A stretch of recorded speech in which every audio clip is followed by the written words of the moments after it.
जो भेद नहीं पाड़ सकता वो जीव दुखी है। आइए एक छंद सुनाता हूँ आपको। जैसे महाधूप की तपति सोती साया मृग, पेज नंबर 77 पर है, नाटक समय सार। फिर से, जैसे महाधूप की तिसाया तपति में तिसाया मृग, भरमसो मिथ्या जल पीवन को ध्यायो है। समझ में आया मिथ्या जल क्या कह रहे? हाँ, एक मृग है और मृग को जेठ की गर्मी है और जेठ की गर्मी में उसको इतनी प्यास लगी है, उस तृष्णा से वो इतना तपाया है कि वो दौड़ रहा है। हाँ, देखो, मृग के बदले अपने को अपना आत्मा डालना है वहां पर, या यूं कहिए उस मृग का आत्मा ही मैं हूं। समझ में आ रहा है क्या? अब इमेजिन करके देखना इस उदाहरण को। जैसे महाधूप की तपति में तिसायो मृग, भरमसो मिथ्या जल पीवन को ध्यायो है। भ्रम से मिथ्या जल मतलब क्या? मृग जल मतलब क्या? कुछ है ही नहीं, वहां पर है ही नहीं, और उसके लिए इतनी जोर से दौड़ लगा रहा है। और याद रखना, जितनी जोर से दौड़ लगाता है उतनी थकान होती है। उसी प्रकार जितनी जोर से ये परद्रव्यों में जोर लगाता है उतना ये थकने वाला है। जैसे अंधकार माई जेवरी निरखी नर, भरम सोडर पिसरप मानी आयो है। क्या कह रहे? अंधकार में एक रस्सी देखने गया, अब रस्सी को हाथ लगाकर इसको लगा रहे ये तो सांप है। अब सांप समझकर ये भागकर आ गया है। भ्रम। ठीक है, तो अपने स्वभाव जैसे सागर सुथिर सदा, अपने स्वभाव जैसे सागर सुधीर सदा, पवन संजोग सो उचरिया कुलायो है। तैसे जीव जड़ सो अध्यापक सहज रूप, भरम सो कर्म को करता कहायो है। क्या कह रहे हैं? मेरा जीव कैसा है? अपने स्वभाव जैसे सागर सुथिर सदा। मेरा स्वभाव कैसा है? जैसा सागर अथांग स्थिर है। ठीक है। पवन संजोग सो उचरी अकुलायो है। और ये आकुलता क्यों है? जैसे पवन के संयोग से ऊपरी क्या है? आकुलता है कि नहीं, मतलब वहां पर लहरें हैं कि नहीं। उसी प्रकार थोड़े से कर्म उदय में, संयोगों में इष्ट अनिष्ट कल्पना करके, इष्ट अनिष्ट कल्पना लहरें है, और इसमें क्या हो रहा है? ये आकुलता को प्राप्त हो गया है। तैसे जीव जड़ सो अध्यापक सहज रूप। इसमें क्या है? जीव सचमुच क्या है? जीव तो अध्यापक है, जड़ का मात्र ज्ञाता है। अध्यापक, अध्यापन करना मतलब ज्ञाता रहना। तैसे जीव जड़ सो अध्यापक सहज रूप, भरम सो कर्म को करता कहायो है। भ्रम की वजह से इसको हुआ, भ्रम जो है इसकी वजह से ये कहा है ये कर्म का करता है। समझ में आ रहा है? गंभीर बातें हैं। शांत चित्त से विचार करना कि अपन कहाँ गलत हो रहे हैं। अपनी गलती का एहसास जिसे है वही सुधर सकता है। मेरा आज किसी से मिलना हुआ, मिलने के पश्चात थोड़ा सा वो बहन थोड़ी सी मोटी थी, तो मैंने उनको सलाह दी कि देखो तुम 2 समय ही भोजन किया करो। एक कहा मैंने। दूसरा कहा कि मैंने कहा कि तुम पृथ्वी मुद्रा को धारण करो। दूसरी एक सलाह दी मैंने। अब ये कोई डॉक्टरी सलाह नहीं है, बस अपनी तरफ से सलाह। तीसरी बात मैंने कहा कि थोड़ा सा तुम गले की थोड़ी सी एक्सरसाइज किया करो। यहाँ पर जो थायराइड के वहाँ की जो जगह है उसको थोड़ा सा मसाज किया करो। ऐसे 2-3 सलाह दी मैंने। तो उन्होंने कहा कि हाँ ये तो मैं करती हूँ, हाँ ये तो मैं करती हूँ। अब जब ये जो सामने वाला कह रहा है, इसका मतलब क्या समझना? इसका मतलब ये समझना कर रहा है फिर भी काम नहीं हो रहा है। मुझे तो उदाहरण अपना देना है, उसका क्या हो रहा है अपने को कोई लेना देना नहीं। अपना मुझे तो अपनी बात निकालनी यहाँ कि जीव कह रहा है कि मैं तो कर रहा हूं।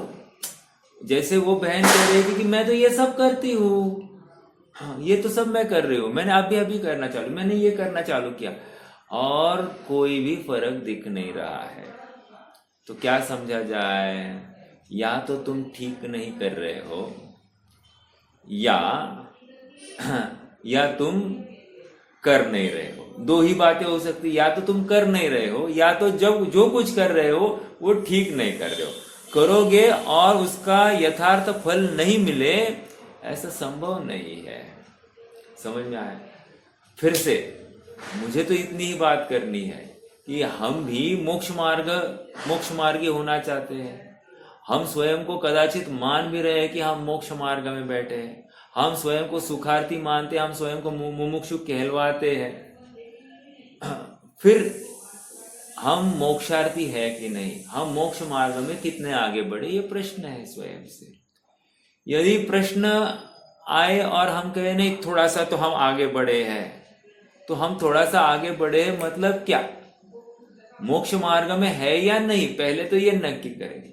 यदि नहीं है तो तुम्हारा आज तक का उद्यम सब विफल गया, और यदि है मानते हो तो तुम्हें इसका बाय प्रोडक्ट जो है, अर्थात तुम्हें भ्रांति नहीं होनी चाहिए, तुम्हें कषाय नहीं होनी चाहिए, तुम्हें परद्रव्य का आकर्षण नहीं होना चाहिए, स्वद्रव्य की रुचि होनी चाहिए, और संयोगों को लेकर तुम्हें आकुलता भी दिखाई नहीं देनी चाहिए।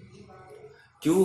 अनाकुलता लक्षण वाली ये सुख बुद्धि होती है, और यदि आकुलता है तो सुख नहीं है, ये तो स्पष्ट दिखाई दे रहा है। निष्कर्ष फिर से इतना ही है कि हम कहाँ खड़े हैं, इसका पहले निर्णय होवे, और फिर हमको कैसे आगे बढ़ना है, किस प्रकार आगे बढ़ा जाता है, इसका रोड मैप तैयार हो जाए, और उस मैप पर आगे बढ़ने का उद्यम करे तो काम बनेगा। ठीक है, चलिए आज एक कदम हमको आगे बढ़ना है। हमको गाथा 184-185 में प्रवेश करना है। पेज नंबर 386 अनुशीलन भाग 2। विगत गाथाओं में यह स्पष्ट किया गया है कि यद्यपि यह आत्मा त्रस्थावर आदि जीव निकायों से भिन्न है, तथापि यह आत्मा उनमें एकत्व ममत्व करता है और उनके फल में अनंत दुख उठाता है। क्या रही बात? जीव भिन्न है ये तो हमने बता दिया। ऐसा बताने के बावजूद भी ये करता क्या है? जाकर फिर से वही काम करके आता है, अर्थात पर पदार्थ में अपनत्व स्थापित करके आता है। हमने कहा था तुम पर पदार्थ को जाकर मत चेतना, और ये बराबर पर पदार्थ को देखता है, कहता है कि मैं नहीं चेतूंगा, और बराबर जाकर चेतता है, और चेटा तो ये लग गया इसके पीछे पर पदार्थ, अर्थात इसको बंध हो गया। समझ में आ गया? अब क्या कह रहे हैं? तथापि यह आत्मा उनमें एकत्व ममत्व करता है और उसके फल में अनंत दुख उठाता है। हे, दुख का प्रमाण कितना कहा? 1 डिग्री 2 डिग्री ऐसा नहीं कहा। थोड़ा सा बुखार 1 डिग्री 2 डिग्री से बढ़ जाए या 100 को पार कर जाए, डरता है कि नहीं, हिलता है कि नहीं ये जीव? बिल्कुल हिलता है। यहाँ पर कह रहे हैं ये अनंत डिग्री में बंद हो गया है, अर्थात मिथ्यात्व की वृद्धि हुई है, इसको कुछ भी नहीं लग रहा है। समझ में आ रहा है क्या? जहर की मात्रा बढ़ गई है, इस मात्रा के बढ़ने में इसको खेद भी नहीं है, भय भी नहीं है। हाँ, गाथा का पाठ करेंगे एक बार। कुवं स्वभावमादा हवदीः कत्ता सग्गस भावस पोग्गलदवं मयाणं णदुकत्ता सौवभावाणं ज्ञेणदिणेवण मुञ्चदी करेदि नहि पोग्गलानि कम्माणि जीवो पोग्गलमध्ये वट्टन्न वीक्सौवकालेषु निज भाव को करता हुआ निज भाव का करता कहा और पुद्गल द्रव्य में सब भाव का करता नहीं। कितनी सरल भाषा है।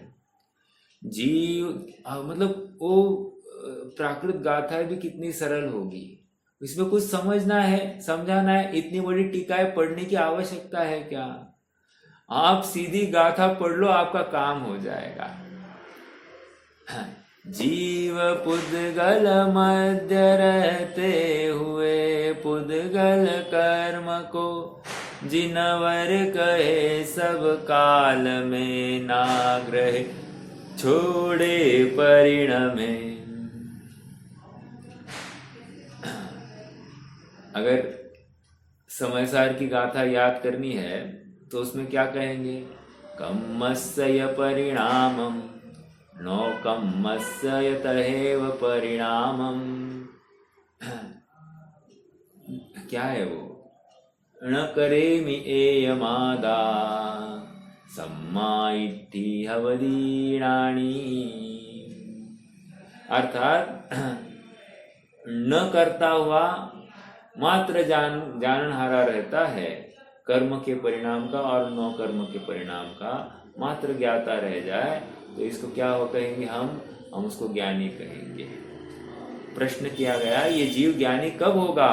तो उत्तर में आया कम्मस्य परिणामम, कर्मों के परिणामों को, नो कम्मस्य तहेव परिणामम, शरीर आदि पर पदार्थों के परिणाम को यह आत्मा जब करना बंद कर देगा, अर्थात इनका स्वामी बनना छोड़ देगा, अर्थात आप यूं कहो कि जो उसने कब्जा स्थापित किया है उनके ऊपर, अर्थात जबरदस्ती से उनको अपने अधीन बनाने की चेष्टा की है, अरे जब ये ऐसी सोच छोड़ देगा वो नियम से ज्ञानी बन जाएगा। बस यही बात यहाँ पर आ रही है। देखो अपन कहेंगे, पढ़ेंगे कुवं स्वभावमादा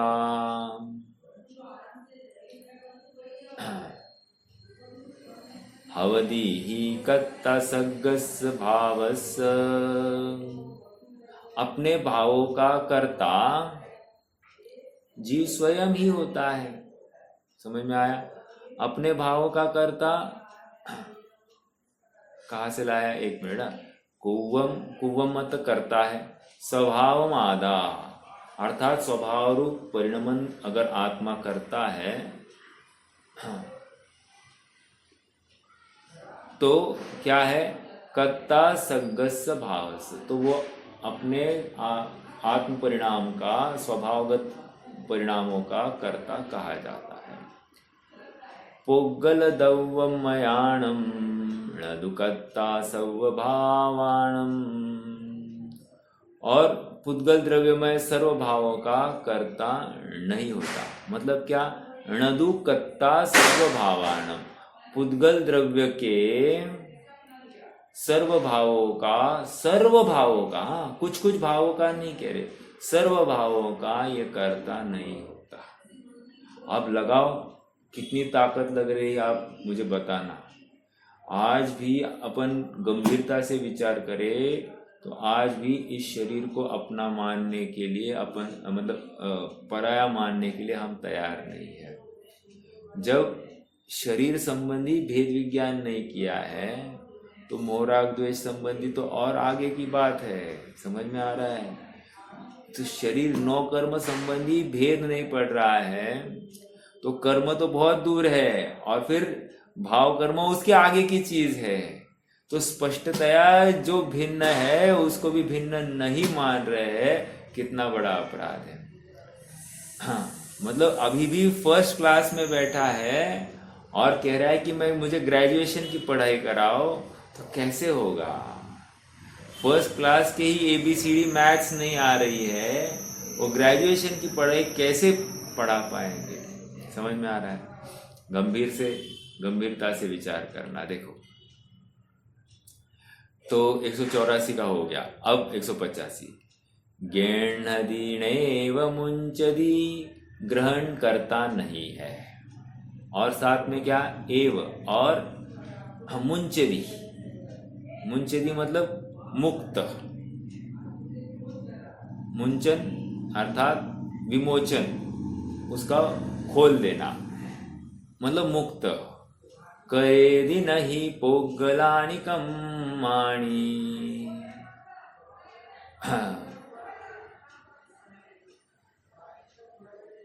उन पुद्गल कर्मों का न तो ग्रहण करता है न छोड़ता है। मुंचन मतलब छोड़ना, ठीक है। आगे जिन कहा, जीवो पोगल मध्य। जीव पुद्गल कर्मों में वर्तन करता हुआ, वर्तन कहाँ आया, जीवो पोगल मध्य वट्टन्नवि सौवकालेषु। जीव पुद्गल कर्मों को ग्रहण नहीं करता, छोड़ता नहीं है और करता भी नहीं है। उनके मध्य रहता हुआ भी, उनमें वर्तन करता हुआ भी, पुद्गलों में वर्तन कर रहा है। वर्तन कर रहा है मतलब क्या, दो अपेक्षा लगाना। वर्तन कह रहा मतलब मान लो अब ये असमान जाति द्रव्य पर्याय में बैठा है जीव, बिल्कुल बैठा है, तो इसमें वर्तता है एक। दूसरा वर्तन करने का अर्थ ये समझना कि जीव उस पुद्गल का कार्य करने की चेष्टा कर रहा है, ऐसा वर्तना भी हम कह सकते हैं। मतलब मैं शरीर को हिलाता हूँ, मैं शरीर को ठीक करता हूँ, मैं शरीर को कृश करता हूँ, मैं शरीर का मोटा कर सकता हूँ, ये जितनी भी कल्पनाएं इसकी है, कह रहे हैं ये पुद्गलों में वर्तना है। और ऐसी वर्तना के परिणाम करता हुआ भी वो पुद्गलों को ग्रहण नहीं करता, पुद्गलों को छोड़ता नहीं और पुद्गलों का कर्ता होता है। समझ में आ रहा है। चलिए अब अपन भाव एक बार फिर से पढ़ना है, हिंदी पढ़ेंगे। निज भाव को करता हुआ, निज भाव का करता कहा, और पुद्गल द्रव्य में सब भाव का करता नहीं।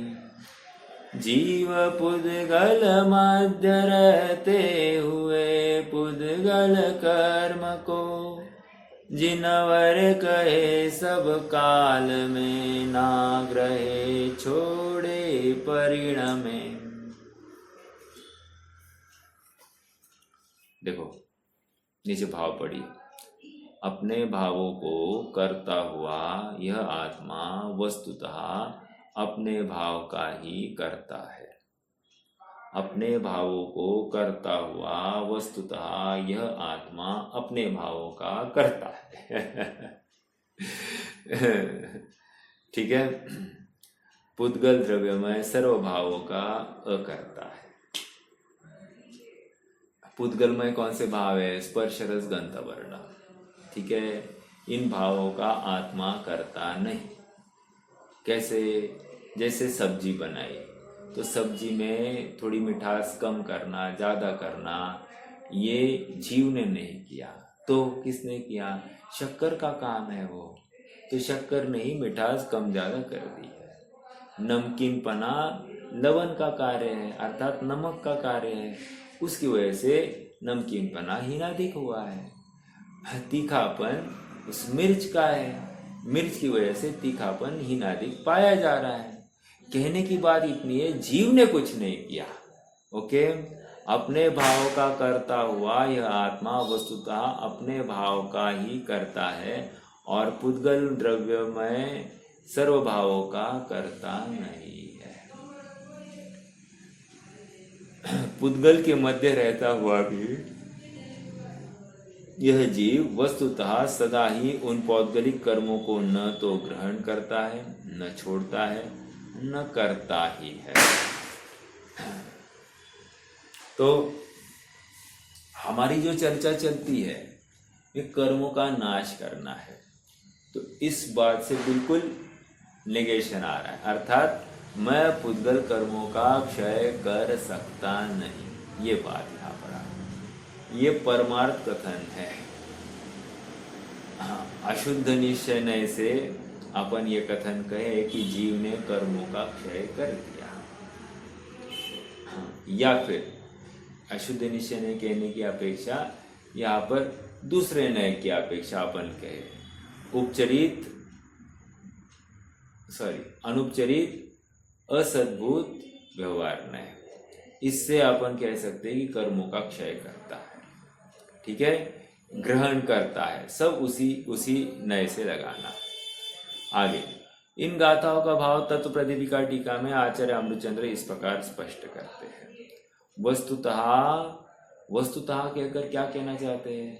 वास्तव में मतलब क्या? सचमुच, सत्यार्थ रूप से, इन रियलिटी क्या हो रहा है बताओ आपको? सचमुच रियलिटी में ये हो रहा है। क्या हो रहा है? यह भगवान आत्मा अपने भाव का करता है।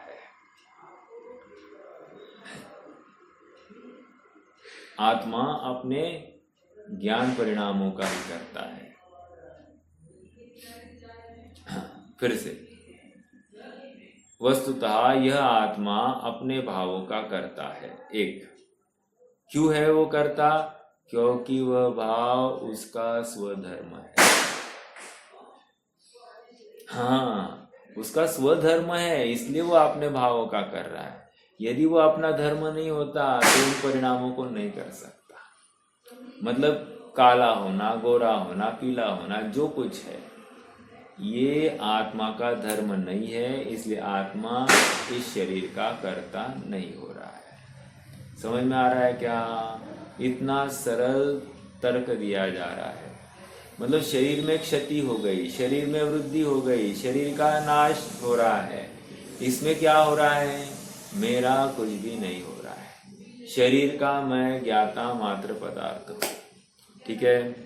हाँ, इन गाथाओं का भाव तक, हाँ, वस्तुतः यह आत्मा अपने भाव का करता है। क्यों? क्योंकि वह भाव अपना स्वधर्म है। वो क्या है? जीव का स्वधर्म है। क्या? अपने परिणामों का कर्ता बने रहना, अपने परिणामों को करते रहना, ये जीव का अपना स्वधर्म है। आगे, आत्मा में उस रूप परिणमित होने की शक्ति है, इसलिए यह कार्य अवश्यमेव आत्मा का कार्य है। क्या कह रहे? आत्मा में उस रूप परिणमित होने की शक्ति है, इसलिए यह कार्य अवश्यमेव आत्मा का कार्य है। जो आत्मा कर सकता है। हाँ, बोलिए। ये रागादि विकारी भाव भी इसमें आ गए ना? देखिए, जब राजा को ले लिया तो प्रजा उसमें आ ही जाती है। मतलब जब हमने मिथ्यात्व कह दिया तो मिथ्यात्व के साथ साथ अनंतानुबंधी और अनंतानुबंधी के साथ साथ अप्रत्याख्यान, प्रत्याख्यान और संज्वलन सब लगा सकते हैं। संज्वलन प्लस नौकाशाय लगा सकते हैं। तो ये सब आ जाएंगे। समझ में आ रहा है क्या? हाँ, देखो ना, गंभीरता से आपका प्रश्न बहुत सरल लगता है, लेकिन उसमें गहराई बहुत है। क्योंकि हमको दिखाई क्या दे रहा है? हमको दिखाई दे रहे हैं राग आदि परिणाम। हमको श्रद्धा कहाँ दिखाई देती है? श्रद्धा की गली अति साकरी जामे दो न समाए, और वो दिखाई ही नहीं देती है। क्रिया परिणाम और अभिप्राय के नाम पर हमको श्रद्धा कहाँ दिखाई दी? क्रिया परिणाम और अभिप्राय में हमको या तो ज्ञान दिखाई देता है, या तो क्रिया दिखाई दे रही है, या तो परिणाम दिखाई दे रहा है। अभिप्राय हमको दिखाई नहीं दे रहे। और जब अभिप्राय नहीं दिखाई दे रहा है तो परिणामों को सुधारने बिगाड़ने से कुछ फर्क नहीं पड़ रहा है। क्यों? मूल में कुछ भी ठेस नहीं पहुंची है। जह मूलम विनट्ठे, जिस प्रकार मूल का नाश होने पर वृक्ष का स्वयं नाश होता है, उसी प्रकार मैं मूल का नाश कर नहीं पाया, अर्थात मैं मिथ्यात्व का अभाव कर नहीं पाया। जब मिथ्यात्व का अभाव नहीं किया तो छुटपुट कषाय को मंद किया, इसका मतलब वो उसका अभाव तो नहीं हुआ। अभाव कब होगा? जहाँ पर उसका आधार लेने का भाव नहीं, जहाँ पर उसका आश्रय नहीं है। देखो,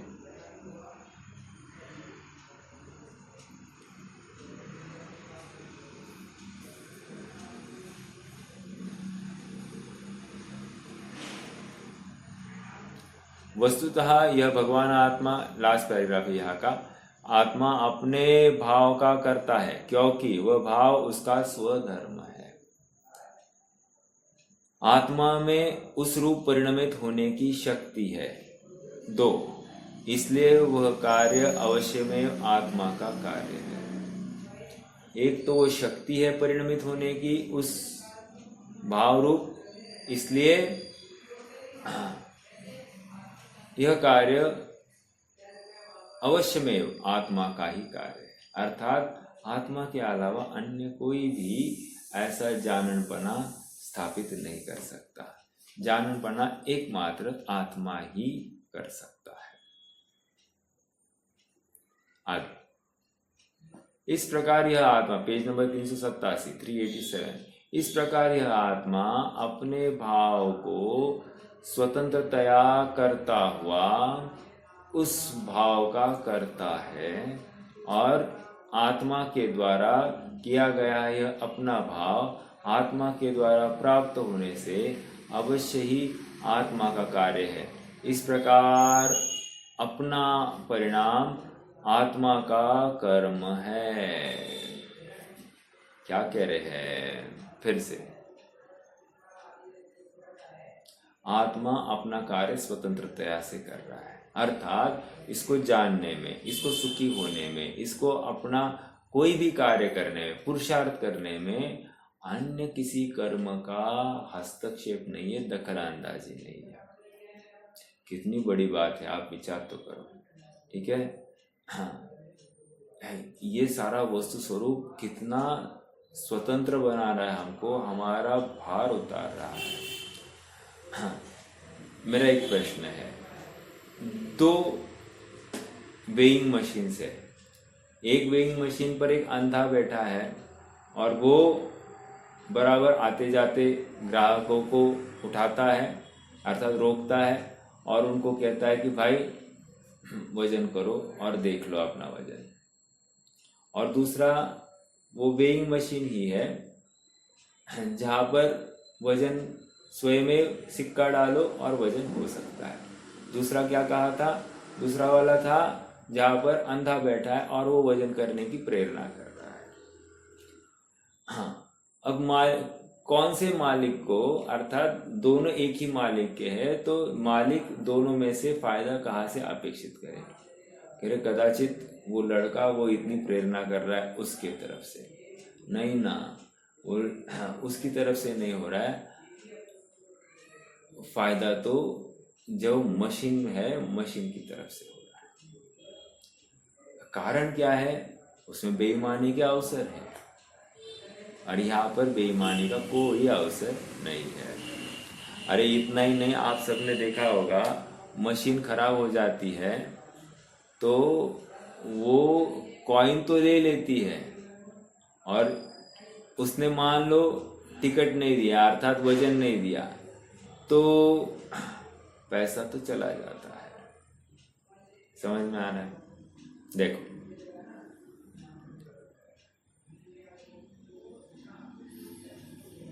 इस प्रकार यह आत्मा अपने भाव को स्वतंत्रतया करता हुआ उस भाव का करता है। आत्मा के द्वारा किया गया वह भाव, अपना भाव आत्मा के द्वारा प्राप्य होने से अवश्य ही आत्मा का कर्म है। इस प्रकार अपना परिणाम आत्मा का कर्म है। देखिए, एक उदाहरण याद आ रहा है। जैसे अपन कहते हैं कि मुल्ला की दौड़ मस्जिद तक, राइट? उसी प्रकार आत्मा की दौड़ उसके परिणामों तक। परिणाम के आगे वो शरीर का कुछ भी करने में समर्थ नहीं है। कितनी बड़ी बात है। अर्थात ये जो रोग हुआ है, रोग का अभाव वो स्वयं में हो गया है। लेकिन मैंने सोचा है, मैंने नहीं सोचा, मैंने सर्वोत्कृष्ट डॉक्टर का इम्प्लीमेंटेशन किया है। तो कह रहे हैं सब कुछ बातें हैं, लेकिन जिस द्रव्य का जो परिणाम होता है वो उस द्रव्य में ही होता है, उस द्रव्य के बाहर नहीं होता, बस। परंतु अगला पैराग्राफ 387, परंतु यह भगवान आत्मा पौद्गलिक भाव को नहीं करता। क्यों नहीं करता?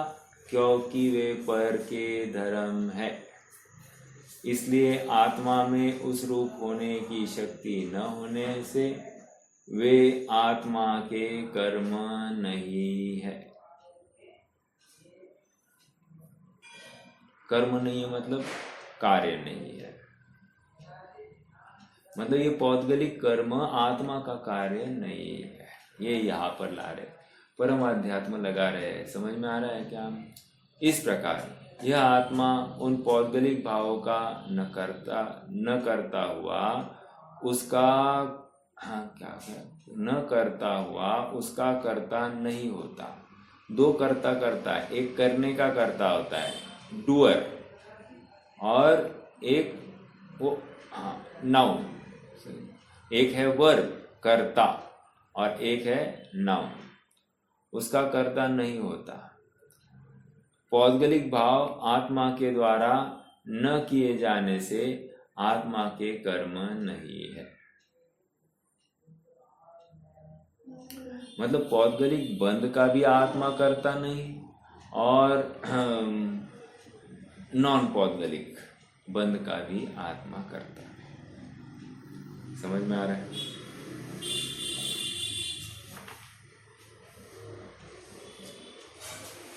एक बहुत प्यारा छंद है इस कर्ता कर्म अधिकार में, लेकिन अभी अपन यह पढ़ते जाएंगे। फिर कर्ता कर्म अधिकार के लिए अंतिम 5 मिनट में अपन थोड़ा सा पढ़ लेंगे।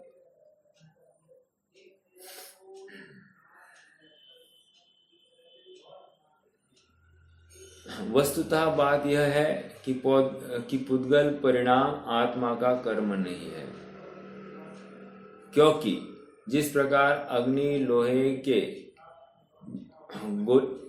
गोले के ग्रहण त्याग से रहित होती है, उसी प्रकार यह आत्मा परद्रव्य के ग्रहण त्याग से रहित है। अब तक हमने क्या सुना था? तप्त लोहे का गोला है तो सर्वांग से वो पानी खींचता है। अब यहाँ पर क्या कह रहे हैं? जिस प्रकार अग्नि लोहे के गोले के ग्रहण त्याग से रहित होता है, उसी प्रकार यह आत्मा परद्रव्य के ग्रहण त्याग से रहित है। सरल है एकदम, कोई विशेष बात नहीं। आगे, जो जिस प्रकार परिणमने वाला होता है वह उसके ग्रहण त्याग के रहित नहीं होता। अब ये क्या कह रहे हैं? जो जिसका परिणमाने वाला होता है वह उसके ग्रहण त्याग से रहित नहीं होता।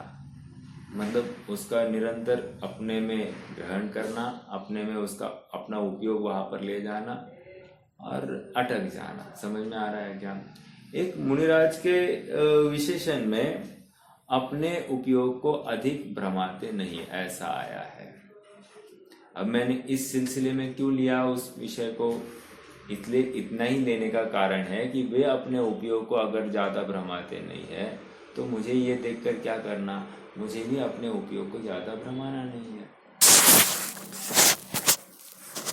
क्या है इसका अर्थ, कौन बताएगा? अग्नि लोहे के गोले के ग्रहण त्याग से रहित है। तर्क से उत्तर भी इमीडिएटली सिद्ध होगा।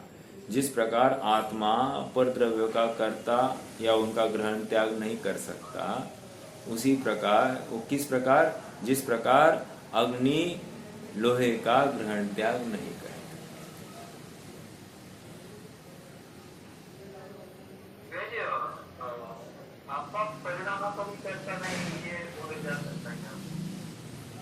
नहीं ना बोला जा रहा है। आपने परिणाम, यह परिणमति स करता, यही तो कह रहे हैं।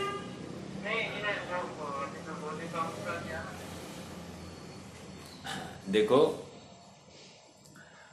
जब भी कहेंगे ना, ये थोड़ा सा समझना, जब भी कहेंगे कि आत्मा परिणामों का कर्ता नहीं है, अर्थात पर द्रव्य के परिणामों का कर्ता भी नहीं है, तो इसमें बात छिपी हुई है।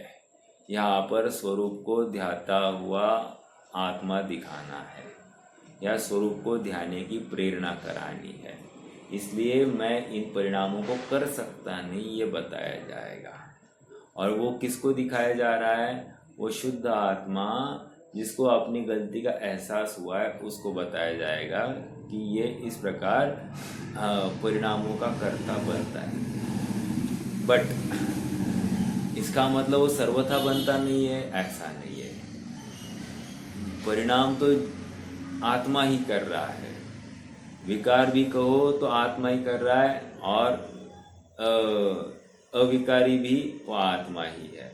बट यहाँ पर पर्याय को स्वभाव से, अर्थात ध्रुव स्वभाव से दृष्टि का विषय बनाने के लिए उसको पृथक करके किया जाता है।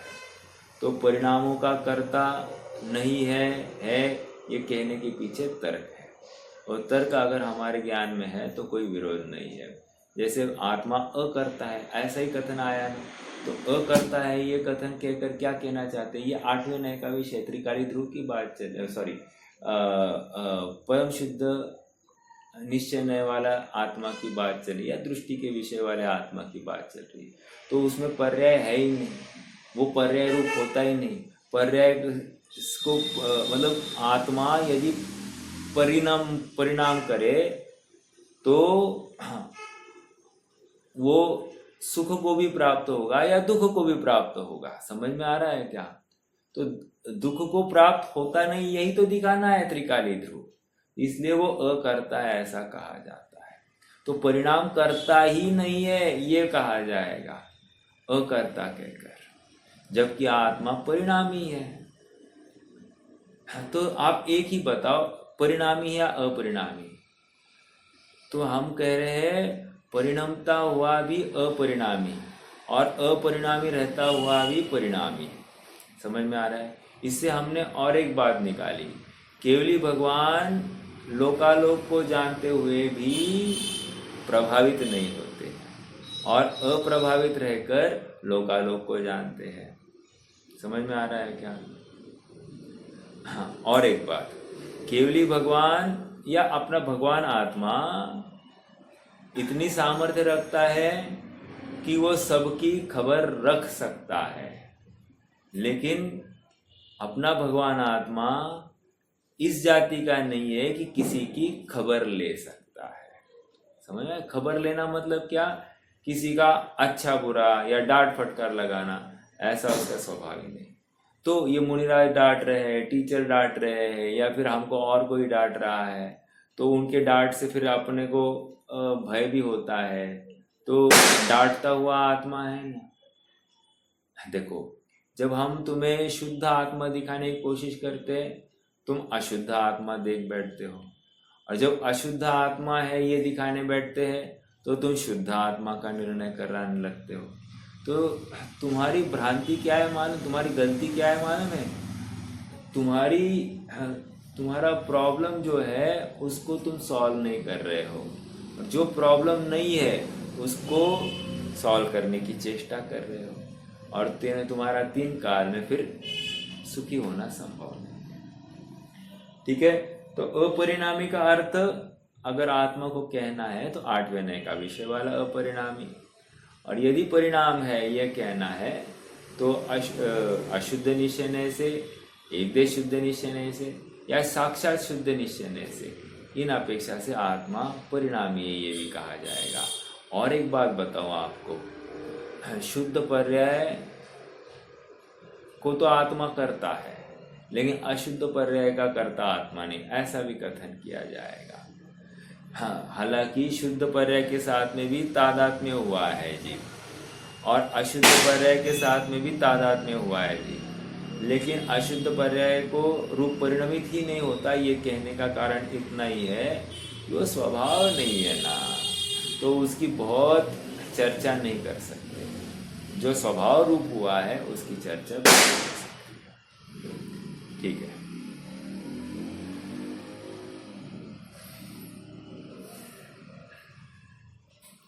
जो जिसका परिणाम आने वाला होता है वो उसके ग्रहण त्याग से रहित नहीं होता। मतलब क्या, यदि मैं किसी वस्तु को परिणमाऊं तो मैं उसका ग्रहण भी कर सकता हूं और मैं उसका त्याग भी कर सकता हूं, लेकिन यदि मैं उस वस्तु का परिणमन ही नहीं करा सकता तो मैं उसका ग्रहण भी नहीं कर सकता, मैं उसका त्याग भी नहीं कर सकता, मैं उसके कर्म को भी बांध नहीं सकता। ये बात यहाँ पर आ रही है। ग्रहण त्याग, हाँ, एक शक्ति का ही नाम है, त्यागोपादान शून्यत्व शक्ति, अर्थात ग्रहण त्याग से पार। पर द्रव्यों का ग्रहण या पर द्रव्यों का त्याग करता ही नहीं। समझ में आ रहा है? एक आत्मा में धर्म है, उत्तम त्याग धर्म, राइट? वहाँ तो कह रहे आत्मा में त्याग नामक धर्म ही है, और आप यहाँ पर बता रहे हो कि त्याग और उपादान से अर्थात ग्रहण से शून्य है, तो अब कौन सी बात मानी जाए? तो इतना ही समझना, हर कथन का अपना अपना लिमिटेशन है, अपने दायरे में सही है। यहाँ पर त्यागोपादान शून्यत्व कहकर उस शक्ति का एहसास कराना है कि मैं पर द्रव्यों को ग्रहण करता नहीं या पर द्रव्य का त्याग कर सकता नहीं, अर्थात पर द्रव्य मात्र ज्ञाता है, मैं उनमें कुछ भी हेराफेरी करने में असमर्थ हूँ। ठीक है, मैं एक थोड़ी देर पहले आप सबसे मुनिराज अपने उपयोग को अधिक नहीं भ्रमाते ऐसा कह रहा था, और उसके पीछे जब मुनिराज अपने उपयोग को अधिक नहीं भ्रमाते तो ये जीव भी अर्थात मैं आत्मा भी, मैं भी अपने उपयोग को अधिक न भ्रमाऊं, इसी में समझदारी है, राइट? अब उपयोग को अधिक नहीं भ्रमाना मतलब क्या, कौन बताएगा?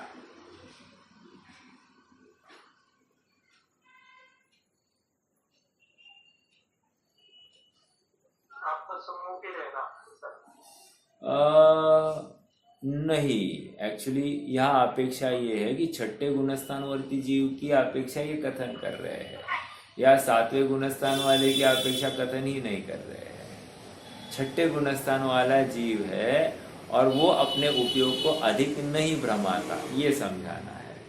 चलो मैं एक एग्जाम्पल देता हूँ, फिर आप उस एग्जाम्पल पर मुझे घटित करके दिखाइए। जैसे भद्रभाव मुनिराज है, भद्रभाव स्वामी अपने अंतिम श्रुति केवली, उन्होंने किसी निमित्त ज्ञान से ये समझ लिया कि अब 12 साल का अकाल है, अकाल है तो चलो दक्षिण की तरफ। ओके, अब इसमें आप मुझे वे अपने उपयोग को अधिक भ्रमा नहीं रहे हैं, और अधिक भ्रमाने का आधार कैसे हो सकता है अपना आत्मा, ये भी आप समझा सकते हैं मुझे।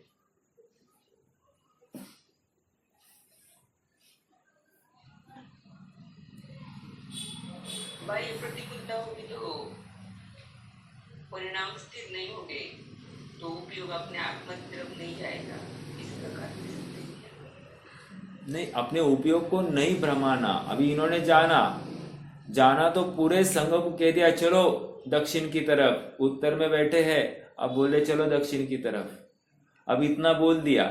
अब यहाँ पर उपयोग को अधिक नहीं भ्रमाया, मतलब क्या किया? मेरा प्रश्न तो ये है। इन्होंने तो दक्षिण की तरफ जाने की आज्ञा दी है, अब उपयोग नहीं भ्रमाया मतलब क्या? परिस्थिति में हमको ऐसा लग रहा कि यहाँ पे जो कार्य उसमें बाधा आ सकती है, विकल्प आ सकती है, तो ब्रह्मानी जैसा होगा इससे तो नहीं, तो भ्रमाया और फिर नीचे गया ऐसा कहना पड़ेगा। फिर भयभीत हुए, ये तो प्रतिकूलता से डरते नहीं है। कितनी सारी बातें है कि नहीं। देखो, अब ये इन्होंने जान लिया कि यहाँ पर उपसर्ग आ सकता, अपना मुनि धर्म यहाँ पर सुरक्षित नहीं है, तो इसलिए इन्होंने नक्की किया कि भाई निमित्तों से इन्होंने जान लिया कि दक्षिण की तरफ ही अपना मुनि धर्म सुरक्षित रह सकता है। तो सुरक्षित रहने की अपेक्षा से उतना विकल्प तो आ जाता है। लेकिन अब मान लो दक्षिण की तरफ चलना चालू हो गया संघ का, आधे लोग नहीं आए, अपने उपयोग को ज्यादा नहीं भ्रमाते। जो आ गए शाबाश, जो नहीं आ गए उनकी ऐसी होनार थी, ऐसा जानकर उनके प्रति साम्य भाव, तो अपने उपयोग को अधिक नहीं भ्रमाए। ऐसा नहीं ये पागल है, वो भटकने वाले हैं, उनको कुछ समझता नहीं, उपयोग नहीं भ्रमाते। ठीक है। दूसरा अर्थ ऐसा लगा सकते हैं, मान लो हाँ दक्षिण की तरफ चलने लग गए हैं, अब चलने लग गए तो प्रतिकूलताएं कभी भी दस्तक दे सकती है, तो प्रतिकूलता आ गई। हाँ, उत्तर में तो अच्छे थे, अभी सब खान पान की व्यवस्था चल रही थी, और तो भी अब दक्षिण की तरफ चले और चलते ही इनको प्रतिकूलताएं आ गई। अब क्या करें?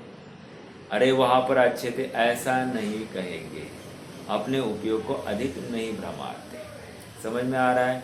दूसरी बात, हाँ चलो और एक उदाहरण देता हूँ। ये तो हाँ, तो ऐसे उदाहरण में कोई ऐसा भी सोचेगा ना, तो देखेंगे तो कोई ऐसा भी आना था, फिर वहाँ पे कोई नहीं बनेगा, ऐसा मतलब इधर आने को विकल्प ही नहीं आएगा, ऐसा कोई सोच सकता है। हाँ हो सकता है, लेकिन देखो भूमिका में एज अ संघ का नेता उनको ये डिसीजंस लेने पड़ते हैं, और कितनी ओनरशिप लेनी पड़ती होगी। मतलब थोड़ा सा वो डिसीजन गलत हो गया तो पूरा संघ चूकने वाला है, अर्थात सबका मोक्ष मार्ग दांव पर लगाना है। और एक दो थोड़ी थे, 24,000 थे, 24,000। कितना बड़ा धैर्य का डिसीजन होगा ये आप विचार कीजिए। और हाँ, इसके ऊपर चिंतन मनन क्या, ऑल ऑफ सडन इमीडिएटली निमित्त से हमको घटना में क्या दिखाता है, निमित्त देखा और इनको नक्की हो गया और अगले मिनट में चला साउथ की तरफ, ऐसा हुआ होगा, ऐसा अपने को लगता है। ऐसा नहीं है, वहां पर गंभीर चिंतन मनन और घोलन हुआ है। अपेक्षाएं समझिए, सर्व प्रकार से सही गलत ये समझा है, सबकी आयु आदि का देखा गया है, और मुनि धर्म निर्वहन की मुख्यता को ख्याल में रखकर वो निर्णय लिया गया है। ठीक है।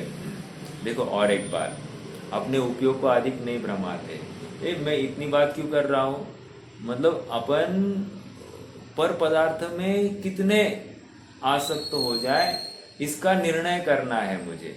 तो उसकी बात चल रही कि अपना उपयोग कैसे भ्रमता है और उनका कैसे नहीं भ्रमता है। यहाँ अपन कंपैरेटिव एनालिसिस कर रहे हैं। जैसे देखो एक एग्जाम्पल, 5वीं गाथा समय सार, तम में यत्त विहत्तम दायहम अपनो सवियवेन यदि दाये जपमाणम चुक्कीज छलम न गेतव्यम। इसका मतलब क्या है भाई, मैं उस एकत्व विभक्त आत्मा को दिखाने का प्रण लेता हूं। यदि मैं दिखा पाऊं तो तुम प्रमाण कर लेना, और यदि नहीं दिखा पाओ तो हाँ, तुम छल ग्रहण मत करना। अब ये इतनी सी गाथा है, अब यहाँ पर हमको लगता है क्या कि अपने उपयोग को ये भ्रमाना नहीं चाहते हैं? बिल्कुल लग रहा है। देखो, तम में यत विहतम दाये हम अपनो सविहवेण जरिदाये जपमाणम चुक्किज छलम न घेतवम। चुक्किज छलम न घेतवम का अर्थ 2-3 एस्पेक्ट्स है इसमें। चुक्किज छलम न घेतवम मतलब क्या? यदि हम तो अभी कह रहे हैं कि हम तुमको दिखाएंगे वो एकत्व विभक्त आत्मा, लेकिन वो एकत्व विभक्त आपने निज भगवान आत्मा की महिमा इतनी भाषित हो गई कि हमको तुम्हें समझाने का विकल्प ही नहीं रहा, तो क्या? तो हमारी कोई गारंटी नहीं है। हम अपने उपयोग को नहीं भ्रमाएंगे कि हमने अभी तुमको वचन दिया है कि हम तुम्हें आत्मा समझाएंगे और कदाचित हम तुम्हें समझा ही नहीं देंगे। ऐसा भी हो सकता है। एक दूसरा, हमने कहा, तुमने सुना, लेकिन जैसा हमने कहा वैसे तुमने समझा नहीं। तो कह रहे हैं, तो हम अपना उपयोग नहीं भरमाएंगे कि हमने तुम्हें गलत समझा, ऐसा भय भी हमको नहीं होगा। ये यहाँ पर कह रहे हैं। निष्कर्ष इतना ही है कि उपयोग नहीं भ्रमाना, अर्थात मैं पर का त्याग या ग्रहण कर सकता नहीं हूँ, पर का अच्छा या बुरा कर सकता नहीं हूँ, पर का कर्ता या भोक्ता मैं बन सकता नहीं हूँ, पर का स्वामी मैं बन सकता नहीं हूँ। इतनी सी बात है। समझ में आ रहा है क्या? ये पूरा प्रकरण। अब जब ये समझ में आ रहा है कि मैं पर का कुछ कर नहीं सकता, तो पर में अपना स्वामित्व, अपना एकत्व, अपनी प्रभुता क्यों स्थापित करने की कोशिश करता हूँ? क्यों व्यग्र होता हूँ? पर के प्राप्ति में मैं हैप्पी, पर के अभाव में मैं दुखी, ऐसा क्यों हो रहा है? मैं झट से अपना कार्य क्यों नहीं कर रहा हूँ? ऐसा विचार करना और गंभीरता से अपने आत्मस्वरूप को ध्यान का यत्न करना। देखो, जो जिसका परिणमाने वाला मिल रहा है बीचों बीच, जो जिसका परिणमाने वाला होता है वह उसके ग्रहण त्याग से रहित नहीं होता। मैं आत्मा हूँ तो मैं ही अपने परिणाम को करने वाला हूँ, अर्थात मैं उससे रहित नहीं हो सकता। एक, जिस आत्मा पर द्रव्य के साथ एक क्षेत्रावगाही होने पर भी पर द्रव्य में के ग्रहण त्याग से रहित है, इसलिए यह आत्मा पुद्गलों को कर्म भाव से परिणमाने वाला नहीं है। तो पुद्गल कर्म कैसे बंधा? सब पुद्गल को जाकर पूछो, आत्मा ने कुछ नहीं किया, बस इतनी सी सिरे अपने उपयोग को नहीं भरमाया। पुद्गल ने पुद्गल का काम किया। ये कौन कहेगा? ये ज्ञानी कह सकता है।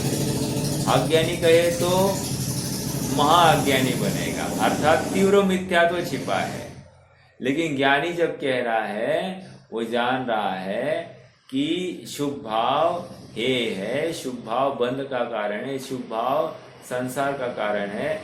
मैं इस शुभ भाव का स्वामी बन नहीं सकता। शुभ भाव होते हैं, लेकिन शुभ भाव का स्वामी होना यह अपराध है, उसे स्वीकार है और इसको लेकर बंध है। अज्ञानी को शुभ भाव के होने में अहंकार है, अशुभ भाव को तो बंध का कारण मानता है, लेकिन शुभ भाव को संवर निर्जरा का कारण मानता है। यही इसका अपराध है। ठीक है। आचार्य जैसे इन गाथाओं के भाव को स्पष्ट करते हुए एक बात अत्यंत स्पष्ट रूप से कहते हैं कि यहाँ स्वभाव शब्द से रागादि भाव लेना। कहा थी? कुवम स्वभाव मादा।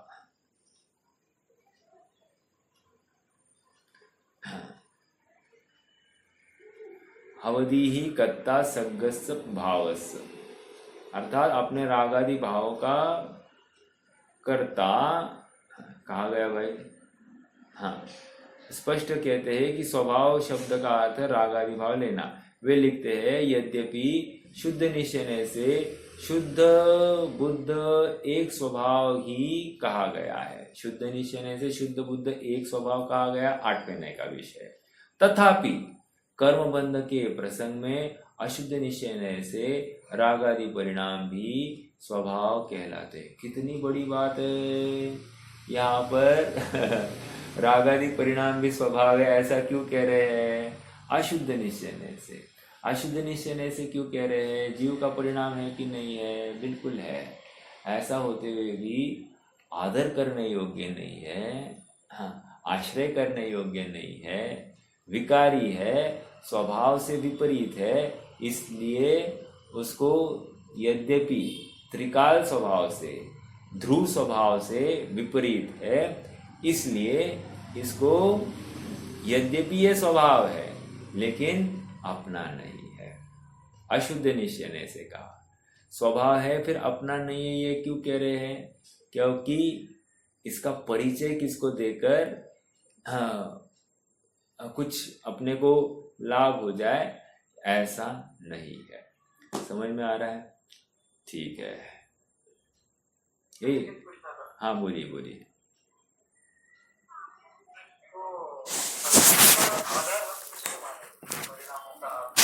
हाँ वही तो कह रहे, यही तो समझा रहे, परिणामों का आधार आत्मा स्वयं है, आत्मा स्वयं ही है। लेकिन जब पर्याय बाहर निकलती है तो उस समय में वो पर्याय स्व का आश्रय लेना छोड़कर पर का आश्रय ले रही है, तो हुआ है ना दंड आत्मा को। बट यदि हम सर्वथा आत्मा को विकारी मान ले, वो पर्याय विकारी इसलिए आत्मा विकारी मान ले, तो तकलीफ क्या होगी? आत्मा का स्वभाव हो जाएगा, जबकि वो आत्मा का स्वभाव नहीं है, वो पर्याय का स्वभाव है, ये कह रहे हैं। समझ में आ रहा है क्या? देखो फिर से वे लिखते हैं कि यद्यपि शुद्ध निश्चय से शुद्ध बुद्ध एक स्वभाव ही कहा गया है, तथापि कर्म बंध के प्रसंग में अशुद्ध निश्चय से राग आदि परिणाम भी स्वभाव कहलाते हैं। देखो सोना है, सोना 18 कैरेट का है, तो उसको कोई 24 कैरेट वाला बोलेगा क्या? नहीं बोलेगा। बोलेगा तो क्या है? वो पागल है, राइट? अर्थात ये तो अब प्रश्न ये है कि जो 18 कैरेट वाला सोना है वो कैसा है? स्वभाव से है या कैसे है? कह रहे वो स्वयं ही उसने इम्प्यूरिटीज को ग्रहण किया है। ग्रहण किया है क्या मतलब? क्यों किया है? तो इसीलिए तो 18 कैरेट वाला कहलवा रहा है, 24 कैरेट तो नहीं कहलवा रहा है ना। इसी प्रकार आत्मा में वो पर्याय में विकार पाया गया है, राइट? लेकिन आप स्वभाव की तरफ जाकर देखो ना, पर्याय में बिल्कुल दिखाई दे रहा है। स्वभाव की तरफ जाकर देखो, स्वभाव के समीप जाकर देखो, वहां पर विकृति ही नहीं दिखाई दे रही। तो फिर हम किसकी माने? स्वभाव की माने या मतलब जो त्रिकाल स्वभाव है उसकी ओर देखे या पर्याय की ओर देखे? और सुनो ना, पर्याय अस्थाई है, हर समय में उतनी ही विकारी नहीं है, किसी समय में अधिक है, किसी समय में कम है। इसका मतलब उसका आश्रय तो नहीं लिया जा सकता, वो डिपेंडेबल भी नहीं है। हाँ लेकिन देखो स्वभाव, उसमें कुछ भी परिवर्तन नहीं हुआ है, जैसे का तैसा ही प्रत्येक समय में वो परिणाम पाया जा रहा है, इसलिए स्वभाव का आश्रय लो, ऐसा कहा जा रहा है। ठीक है। और एक बात मैंने पहले भी चर्चा की थी, अपन ने तत्वार्थ सूत्र का दूसरे अध्याय का पहला सूत्र देखा था, क्या? औपशमिक शायको जीवो मिश्रश्च जीवस्य स्वतत्व मौदिक पारिणामिक औच। वहां पर भी शब्द आया स्वतत्व, उसको गोला लगा दो। औपशमिक भाव, क्षायिक भाव, क्षायपशमिक भाव, औदैहिक भाव और पारिणामिक भाव, ये सब क्या है? जीव के स्वतत्व है। सब पारिणामिक भाव को आपने स्वतत्व कहा, हमको स्वीकार है, लेकिन औपशमिक क्षायिक भाव को भी स्वतत्व कहा, कोई प्रॉब्लम नहीं। लेकिन औपशमिक भाव, औदैहिक भाव और क्षायपशमिक भाव, इन तीनों को भी आपने स्वतत्व कहा है। ऐसा कैसे? तो कह रहे हैं ऐसा कैसे, मतलब क्या? हाँ, जीव उस परिणाम से परिणमित हुआ है तो उस पर्याय का ध्रुव से अभेद करके कथन किया तो हमको वहां पर हाँ जीव उस परिणाम से परिणमित हुआ दिखाई दे रहा है, तो अशुद्ध निश्चय से हम ऐसा कहेंगे। उदाहरण के लिए क्या दिया? स्फटिक मणि। स्फटिक के सामने जो चीज लेकर आए, स्फटिक उस वर्ण से परिणमित हो जाता है। समझ में आ रहा है क्या? तो स्फटिक सचमुच हुआ है क्या? नहीं, लेकिन स्वभाव की समीप जाकर देखे स्फटिक स्फटिक जैसा ही है, लेकिन वो लालिमा, कालीमा, हरियाली जो कुछ दिखाई दे रही है वो परद्रव्य का उसमें एक झलकन है, राइट? उसी प्रकार आत्मा में जो विकार दिखाई दे रहा है वो भ्रांति है। आत्मा स्वभाव में अर्थात ध्रुव स्वभाव में उसका प्रवेश नहीं, पर्याय में पाई जाती है। ठीक है, ऐसा है। थोड़ा सा ये स्यादवाद से ही समझा जा सकता है, सर्वथा एकांत लेंगे तो तकलीफ होगी, हजम नहीं होगी बात। रुकना है आज के लिए। कोई प्रश्न होगा तो कर सकते हैं, नहीं तो जिनवानी स्थिति।